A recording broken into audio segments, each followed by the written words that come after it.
Today, we're going to dig into a massive security paradox playing out in the Middle East. We're talking about how the very thing built to protect a wealthy Gulf nations might actually be their single biggest trap.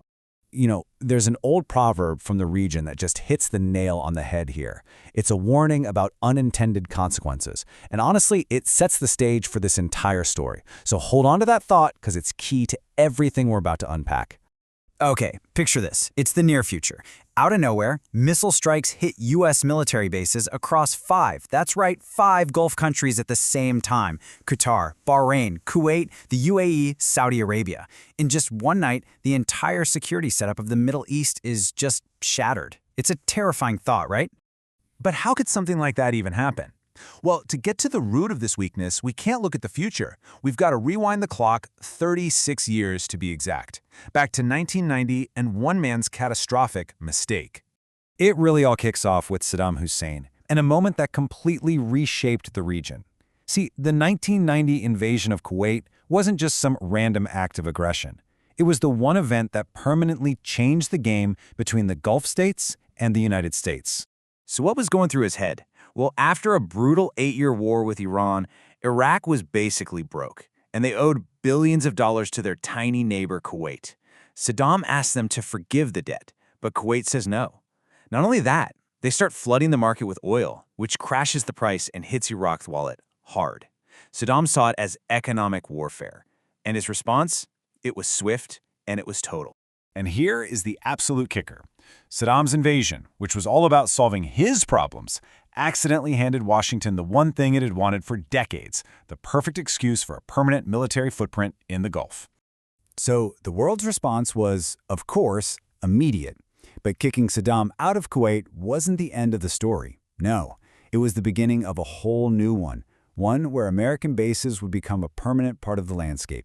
The UN basically gave Saddam an ultimatum: get out of Kuwait by this date. He just ignored it. So what happened next was Operation Desert Storm, this massive coalition effort, all commanded from Prince Sultan Air Base over in Saudi Arabia. The war itself, unbelievably fast. Kuwait was free in just 4 days. So, victory is declared, but the American troops didn't pack up and go home. Why not? Because the Gulf states were absolutely terrified.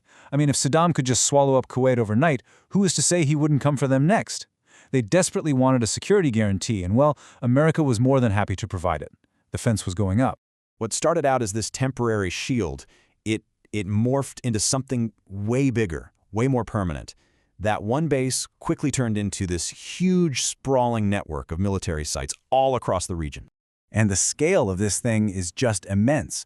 Qatar spent $1 billion of its own dollars to build Al Udeid Air Base, which is now the nerve center for all of U.S. Central Command. Bahrain becomes the home port for the U.S. Fifth Fleet, controlling all the key waterways. Kuwait hosts Camp Arefjan with thousands and thousands of American troops, and the list just keeps going. Now, if you were a Gulf diplomat back then, the logic seemed pretty simple, right? American boots on our soil means nobody messes with us. It was the ultimate insurance policy. But the price for that policy was a little piece of their own sovereignty. They were basically outsourcing their national defense. And that's the whole paradox right there in a nutshell.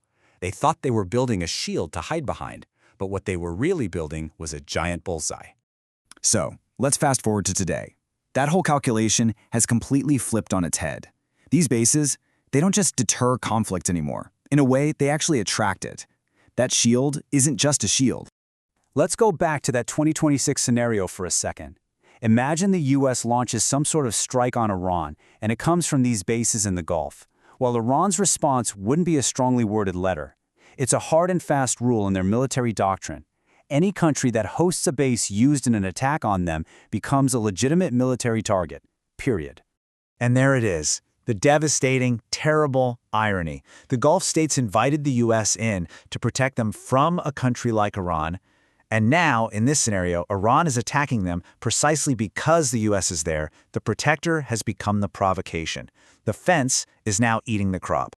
Now, the fallout from a conflict like this isn't just military. Oh no. It is immediate, it is catastrophic, and it's economic. And it all boils down to one simple, unchangeable thing: geography. Take a look at this number, $370 billion. That's what Gulf tourism is worth every single year. An entire industry built on the idea of stability and safety, and it could all just vanish overnight. And the estimated cost, if a real crisis kicks off, $1 billion a day. For every single day that ports are shut down, oil terminals are out of commission, and flights are grounded, the financial bleeding would be just immense. All of this brings us to the geographical heart of the entire problem. All that incredible oil wealth from Kuwait, Qatar, Saudi Arabia, the UAE, every drop of it has to pass through this one single choke point to get to the rest of the world. It's actually kind of hard to wrap your head around, but at its narrowest point, the Strait of Hormuz is just 21 miles wide. And Iran controls the coastline on both sides. There is no other way out for the oil. There's no plan B. So you see, here's the realization. Iran's most powerful weapon was never going to be a missile or a drone or a nuclear program. It's geography. Simple, unchangeable geography. They sit right at the gate that a huge chunk of the world's energy has to pass through.